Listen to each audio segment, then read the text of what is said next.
Hey guys, Hitman89 here, I hope you're doing great, and today, whether you're still shopping for Christmas or you've already got a new console and you don't know if you should celebrate or cry, you've come to the right place, because we're gonna be having an in-depth comparison between the PS5 and the Xbox Series X. I've had both consoles for over a year and a half now, and in my opinion, the number one reason people buy a console is to play games, right?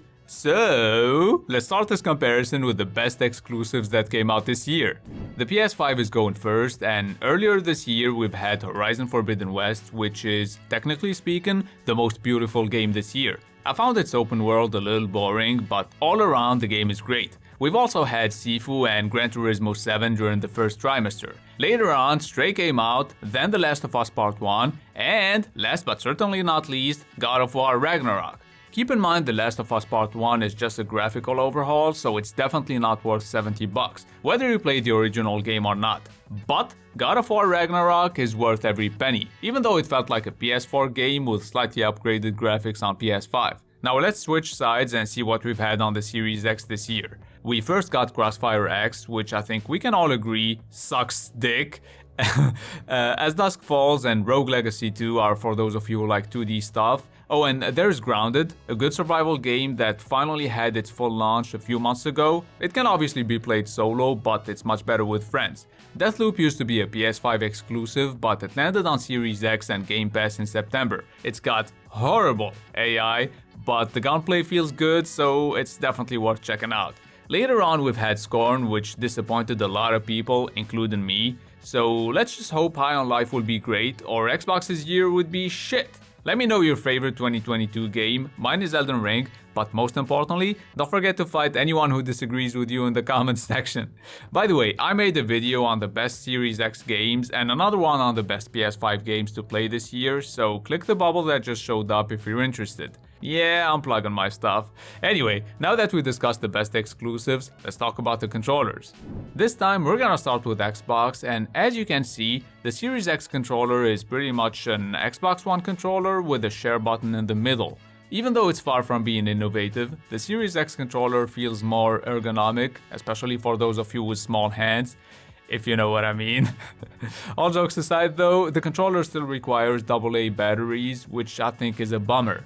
On the other hand, the DualSense controller comes with a built-in battery, but it really doesn't last long, especially if you play games that make full use of the new features, like the haptic feedback, which amplifies the immersion by making you feel different types of impacts and terrains. The adaptive triggers and their resistance are great, but they probably drain the battery faster too. The DualSense controller also comes in with a built-in mic and a speaker. I've been playing a lot of Warzone 2 lately, and being able to talk to random people thanks to the proximity chat makes the game even better. And I know some of you might think the triggers and haptics are just little gimmicks, but honestly, as soon as you play a game that doesn't support them, you'll feel right away that something is missing. So if a game is available on both consoles and it's not on Game Pass, I get it on PS5 just for the controller. Speaking of Game Pass, if instead of buying a couple of games you'd rather use the money to get a membership and access a catalog of games, let me show you what the best options on each console are. On Xbox, you can get Game Pass Ultimate for $15 a month, and just like every subscription-based system, there are good months and shitty months, but the thing they do is they have enough good months in between those shitty months to keep people from canceling on their asses. So this year, we've had Chivalry 2, Deathloop, and A Plague Tale Requiem Day 1. Speaking of which, for those of you who don't know, all the games made by Microsoft Studios are available Day 1 on Game Pass. And since we're talking about the Ultimate version, it comes with EA Play, which is pretty interesting if you like playing FIFA 9 months too late, or maybe if you want to play a great game like Battlefield 2042. It's actually much better now. Anyway, let's take a look at PlayStation's alternative to Game Pass Ultimate. It's called PS Plus Premium, and you can get it for $18 a month. For that price, you get 3 to 5 hour trials for the latest PlayStation exclusives and some other games, plenty of 2-year-old games as well, and a huge catalog of even older PlayStation classics. But even with the most expensive tier, we don't get any Day 1 exclusives or even EA Play. Sony's being stingy as fuck.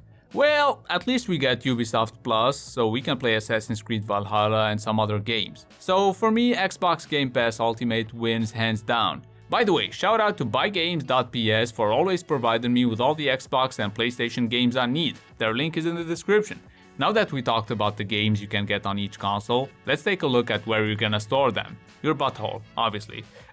No, the SSD. So compared to the PS5, the Series X has more storage. We're talking 800 versus 667 gigabytes. I've had to delete games from my PS5 way more often than I did on Series X, that's for sure. Even though most games seem to require less space on PS5, the difference isn't that huge, so you'll still have more free space on Series X. But what's even harder than trying to fit over 15 games on PS5 is actually finding enough Xbox exclusives to install on Series X. Nah, I'm just fucking with you. You can obviously play third-party games instead. Now, before we move on to the value for money, let's take a quick look at some useful features, starting with the Series X's Quick Resume, which allows you to run up to 5 games at the same time, switch between them at will, and even completely turn off your console, turn it back on, and pick up where you left off. Easily the best Series X feature. Oh, and you can use your Xbox One controllers on Series X, because on PS5, if you want to use your PS4 controllers, they only work with PS4 games. Yeah. At least every PS5 comes with a pre-installed game though. It's called Astro's Playroom and it makes full use of the DualSense's features.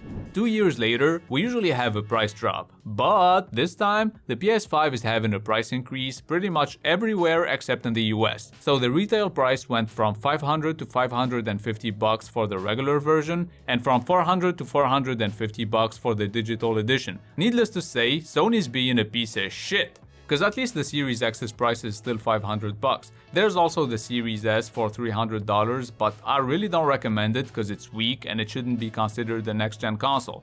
Yeah, I said it.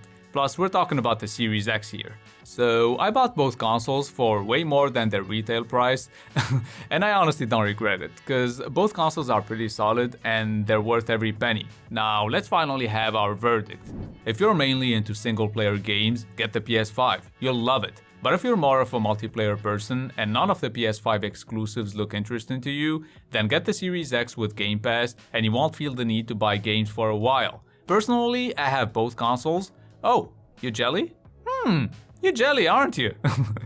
In all seriousness though, I have both consoles and I use the PS5 way more often than the Series X. So if I had to only keep one console right now, I'd keep the PS5. Like, it's not even a question. Hopefully things will be more balanced when Starfield, Stalker 2 and Redfall come out, but for now, that's how it is. And that's gonna be it for my PS5 and Series X comparison video. I hope it helped you decide which console better suits your needs. Don't forget to hit the like button if it did, and please subscribe if you're new to the channel. I'm gonna be reviewing the Callisto Protocol next, and then we'll have the best free-to-play games, so stay tuned. It's been Hitman89, see you guys very soon.